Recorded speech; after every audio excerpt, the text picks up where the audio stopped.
Salam alaikum wa rahmatullah. Bienvenue à vous tous et vous toutes sur cette petite vidéo où l'on va parler de la fin officielle de la France au Niger. Mais comme on le sait, euh, perdre le Niger est un symbole pour la France-Afrique et c'est, je pense, l'un des derniers clous de la France-Afrique qui va s'effondrer d'elle-même, puisque la France, depuis le coup d'État qui a eu lieu au Niger, a tout fait, et je le dis, pour pousser les putschistes dans les bras de, de ceux qui ne sont pas occidentaux en général. Pourquoi? Puisque le Niger étant, entre guillemets, dans la tête des Occidentaux et des Américains, encore le précaré français ou la France-Afrique, les États-Unis ont laissé la France gérer depuis 2 semaines. Nous avons vu, à aucun moment la France n'a utilisé la diplomatie. À aucun moment la France n'a essayé d'y aller, on va dire, dans le sens de la négociation et de la discussion. Et de toute façon, elle ne pouvait pas, puisque étant un régime répressif, un régime issu de la colonisation, c'est très compliqué. La Cinquième République, c'est l'issue de la colonisation. Donc, on a retrouvé la France en train de menacer ces pays-là, et on a vu l'union du peuple nigérien autour de ces putschistes qui étaient inconnus jusqu'il y a 2 semaines. Mais les menaces de la France et de ses laquais dans la CEDEAO et autres, le soutien a poussé le peuple nigérien, une partie en tous les cas, à soutenir, alors qu'ils les ignoraient, qu'ils auraient peut-être continué à les ignorer en se disant on ne se mêle pas de ces histoires-là. Mais le spectre de la colonisation française et de l'intervention militaire, puisque même la France, il y a 3 jours, disait les putschistes feraient bien de prendre très au sérieux la menace d'intervention militaire. Ça a échoué, on le sait, grâce à la mobilisation du peuple nigérien, mais aux voisins aussi, à des puissances étrangères, au Mali, au Burkina Faso, à l'Algérie, qui a fait basculer beaucoup de choses, et je l'ai déjà dit, sur la scène africaine. Quand l'Algérie, Ahmed Tebboune, s'est exprimé fermement, ça a bougé beaucoup de choses, mais ça ne veut pas dire justement que c'est fini. Une bête blessée est beaucoup plus dangereuse. Donc il faut continuer le combat contre le néocolonialisme. Et je répète encore une fois, on parle ici de néocolonialisme, on parle ici d'une façon de traiter les pays africains ou les pays en développement. On ne parle pas de la France en général ou des Français, qu'on soit bien clair. Ce qui est sûr, c'est que depuis hier, les Américains ont décidé d'éjecter la France, et puisque la France parlait au nom des États-Unis, ils ont bien vu que ça menait droit dans le mur, que leurs menaces ne marchaient pas, que le Mali, le Burkina Faso et le Niger se rapprochent.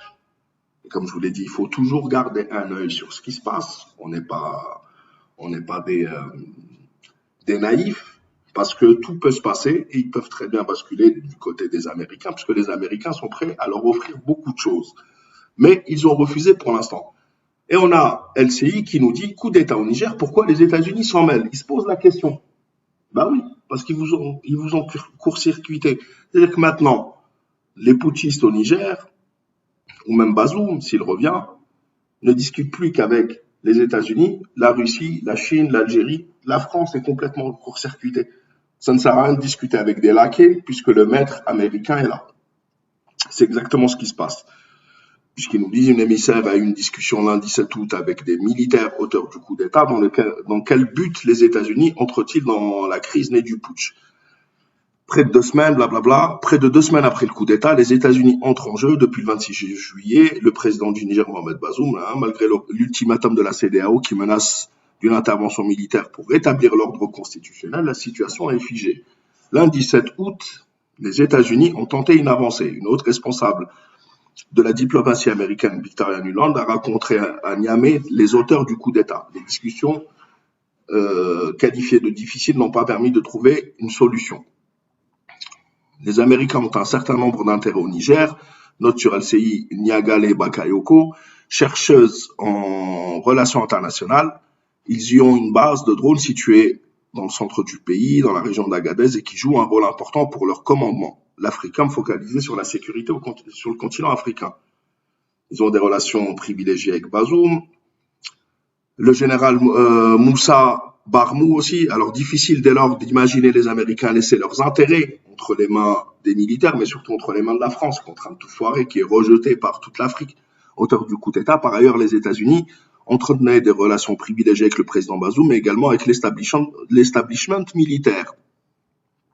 Le général Moussa Salaou Barmou, nommé chef d'état-major de l'armée, était précédemment chef des forces spéciales, à travailler avec les forces spéciales américaines situées sur le territoire du Niger. Indique encore la chercheuse. La diplomate américaine a d'ailleurs précisé lundi que le général Barmou était bien au fait de la coopération, etc. En raison de cette tentative américaine, les États-Unis veulent empêcher la junte de trop se rapprocher avec la junte burkinabé et malienne, ce qu'ils ont totalement foiré. La France, on le voit au contraire, les a jetés dans leurs bras. Mais aussi de la société Wagner et donc de la Russie, précise-t-elle. Toutefois, les Américains ont reçu une fin de non-recevoir de la part des putschistes lundi. Il y avait l'espoir de voir la voie diplomatique aboutir à un traitement négocié de la situation. Aujourd'hui, la voie de la diplomatie paraît plus compromise. Justement, puisque ça a foiré, les Russes se moquent des Occidentaux et des Américains en particulier. Et ils nous disent comme quoi, c'est vrai, pour l'instant, en tous les cas, ça n'a pas marché, puisque le chef des putschistes a refusé de le recevoir. Nuland, la représentante des États-Unis, pensait qu'on pouvait arnaquer le Niger comme l'Ukraine. Selon la diplomatie russe, Washington tente de mener au Niger la même politique qu'en Ukraine avec le coup d'État en 2014. Mais sans succès, une référence faite par la porte-parole de la diplomatie russe, alors que la visite de la sous-secrétaire d'État américaine à Niamey n'a visiblement pas apporté les résultats escomptés.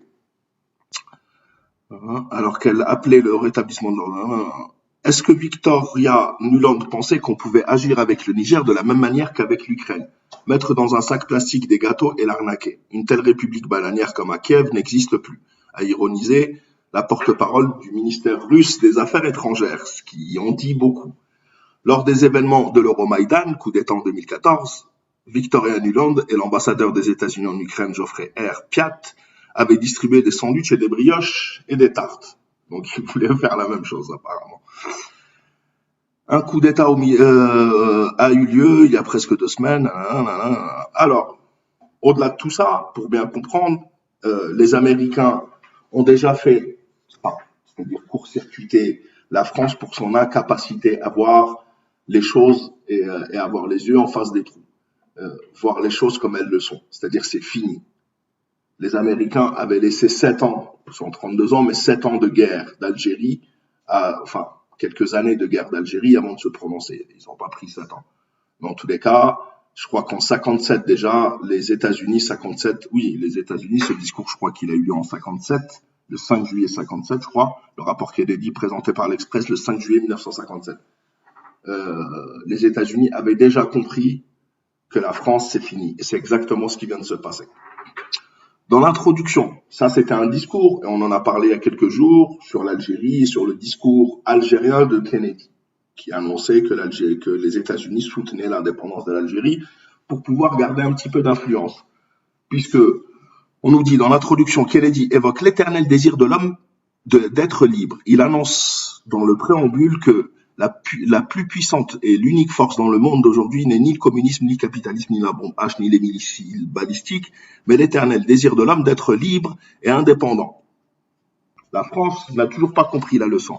Et d'ajouter, le plus grand ennemi de cette extraordinaire force de liberté s'appelle, si l'on veut en termes précis, l'impérialisme. Et cela signifie aujourd'hui l'impérialisme soviétique, on trouve le même discours, la Russie, mais également, qu'on le veuille ou non, et même si on ne le met pas sur les mêmes pieds d'égalité, l'impérialisme occidental. Et pour dire quelques instants plus loin, quel que soit, c'est Kennedy qui parlait, quel que soit, c'est pas pour les beaux yeux du Niger, c'est pour bien remettre les choses dans le contexte, c'est question d'intérêt. Quel que soit notre souci de politesse mutuelle, parler aux Français, nos vœux pieux, notre nostalgie ou nos regrets, disait-il, il ne faut pas que ceci empêche aussi bien la France que les États-Unis de se rendre compte que si la France et l'Occident en général veulent garder une influence en Afrique du Nord, la première mesure qui s'impose est d'accorder l'indépendance de l'Algérie. Et vu que la fin de la France-Afrique est une demande générale de tout le continent africain, les États-Unis agissent de la même manière. Donc, que Bazoum revienne, qu'il ne revienne pas, que les putschistes soient installés, qu'ils durent pas, peu importe les scénarios, euh, tout le monde ne discute plus qu'avec les États-Unis. Excite la France. Salut. En tous les cas, la puissance qui représente l'Occident dans l'équation, c'est les États-Unis. Donc, si les États-Unis veulent garder un petit espoir, ils n'ont d'autre choix que d'expulser la France, qui est vomi partout en Afrique. Et pas que. En tous les cas, et même par le peuple français. En tous les cas, voilà les dernières nouvelles. On reviendra pour bien étoffer notre discussion là-dessus et on verra comment la France a essayé de garder la main, comment la France est en train de réaliser la fin d'un empire. El Mohim, salam alaikum wa rahmatullah, la patrie de la mort nous vaincrons. Merci beaucoup d'avoir suivi cette petite vidéo.